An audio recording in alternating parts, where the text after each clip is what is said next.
Assalamualaikum sobat catur dimanapun berada. Jumpa lagi di channel Kiwong DLRCS dalam video problem catur 3 langkah mat. Oke, sekarang mari kita lihat problemnya seperti apa, dan ini dia.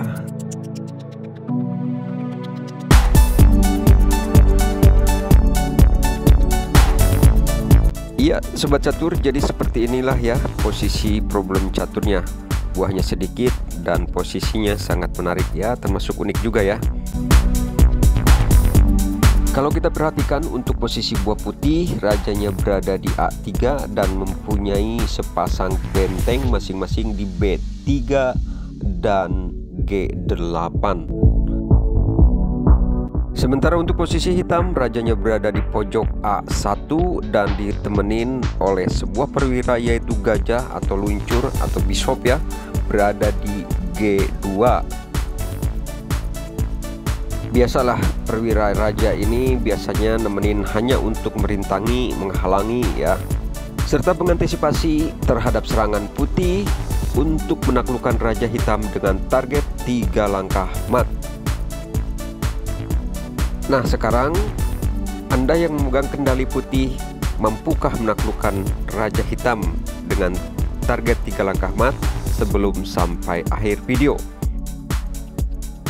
Jika Anda mampu memecahkannya dan membongkar kunci jawabannya sebelum akhir video, maka Anda pemenangnya dan Anda pecatur hebat. Apakah Anda akan menaklukkannya problem ini atau Anda sendiri yang akan takluk? Oke, sekarang silahkan pikirkan baik-baik dan temukan kunci jawabannya dengan teliti ya, dengan cermat untuk mengarahkan kemana yang pertama harus dijalankan atau sebagai kuncinya.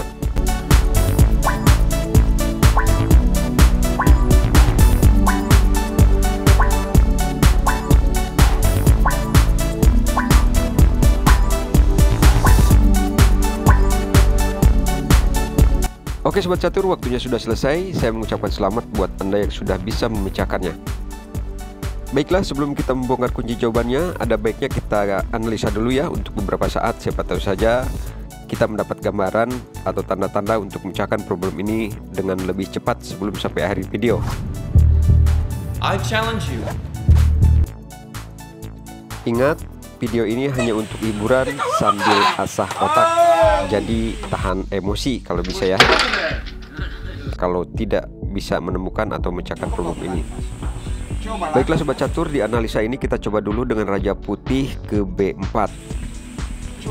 Jawaban hitam karena gajah takut dimakan, dia bergerak naik selangkah.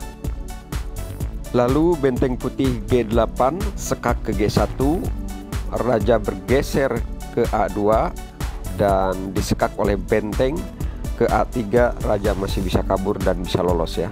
Gagal untuk analisa ini. Oke, kita coba lagi analisanya. Perlu hati-hati juga ya sobat catur, jangan sampai gajahnya dimakan oleh benteng G8 karena akan terjadi draw atau remis.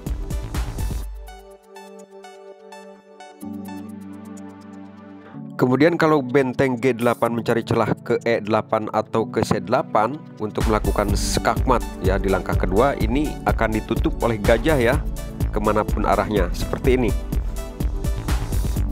Dan kalau gajahnya dimakan akan terjadi draw juga. Tindakan seperti ini pun buat putih gagal ya, karena terjadi 4 langkah dan gajah hitam sudah berhasil merintangi serta menghadang serangan putih dengan benteng. Baiklah, sekarang kita kembali lagi untuk melakukan analisa berikutnya. Sekarang kita coba benteng B3 bergeser ke C3. Nah ini kalau raja hitam maju akan mat dalam 3 langkah ya, karena gajahnya akan dimakan oleh benteng G8. Karena setelah gajahnya dimakan, mau tidak mau raja hitam akan bergeser lagi mundur ke A1 dan langsung disekak oleh benteng G2 ke G1. Nah seperti itu ya, ini salah jalan buat hitam. Atau bisa juga analisanya seperti ini ya, raja naik lagi ke B1 dan disekak oleh benteng ke B8. Kalau raja mundur, skakmat oleh benteng ke C1 ya. Nah ini tentunya bukan langkah terbaik buat hitam, tentunya akan dicegah ya, dicegat, dihadang oleh gajah ke B7. dan akan terjadi skakmatnya di langkah keempat. Tidak sah itu ya. Oke, putih gagal lagi. Baiklah Sobat Catur, saya rasa untuk analisanya cukup segitu saja ya. Sekarang mari kita lihat sama-sama. Kita buktikan bahwa problem ini mat dalam 3 langkah. Dan kita bongkar kunci jawabannya. Iya Sobat Catur, jadi kuncinya terletak pada benteng ya. Benteng B3. Arahnya kemana? Yaitu arahnya ke F3. Mengorbankan diri ya, biar dimakan oleh gajah. Bagaimana kalau tidak dimakan? Kita lihat di solusi yang pertama ini. Kalau gajah hitam makan benteng F3, maka di langkah kedua pastinya sudah terlihat jelas ya.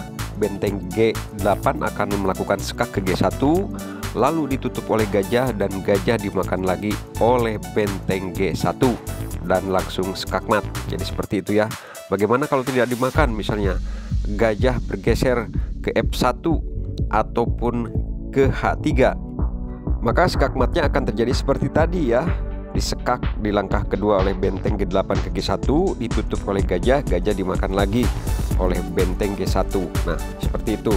Nah tapi kalau misalnya seperti tadi, kalau gajah makan benteng F3, maka akan terjadi seperti ini. Coba lihat.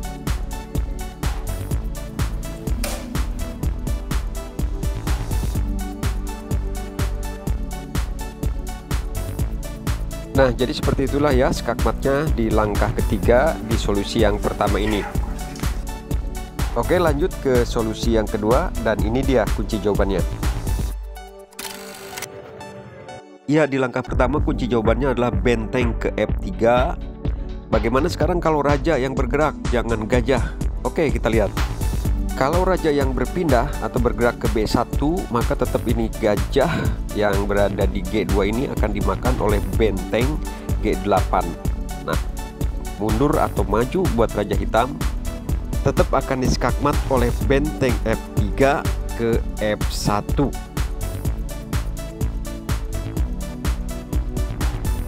Ya Sobat Catur, jadi seperti itu ya skakmat di langkah ketiga di solusi yang kedua. Bagaimana menurut Anda yang belum bisa memecahkan problem ini? Ya, mudah bukan kalau sudah melihat kunci jawabannya? Dan saya mengucapkan selamat buat Anda yang sudah bisa memecahkan sebelum melihat kunci jawabannya di akhir video ya. Anda hebat dan caturnya oke. Oke Sobat Catur, rupanya sampai di sini dulu. Terima kasih atas waktunya. Jangan lupa yang belum subscribe, silahkan di subscribe dulu, di like ya.